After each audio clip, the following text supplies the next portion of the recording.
मो ना भागीरथी मूर्तिया सभापति रथयात्रा परिचालना कमिटी बैपारीगुड़ा। आज बावड़ा यात्रा प्राय 20 ରୁ 30 हजार श्रद्धालु मध्य अनुष्ठित होता। बहुत सुंदर भाव सुरुखुरु भाव अनुष्ठित होती।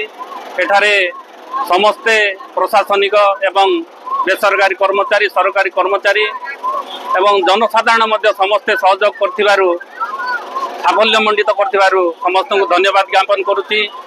आज पवित्र बावड़ा यात्रा रे बहुत जन समगमत ट्रैफिक बहुत कंट्रोल करते स्थानीय पुलिस स्थानीय तहसीलदार आमको संपूर्ण भाव सहयोग करते। समस्त अधिकारी आमको संपूर्ण भाव सहयोग कर विशेषकर ओडिशा ड्राइवर महासंघ बैपारीगुड़ा शाखा तरफ जो आसते आमको संपूर्ण भाव में आमको सहयोग कर बहुत बहुत धन्यवाद। तत्संगे संगे शहीद लक्ष्मण नायक डिग्री महाविद्यालय OIRC छात्र छात्री माने आसिकी संपूर्ण भाव में गोटे ट्रैफिक समस्या को संभाली से धन्यवाद।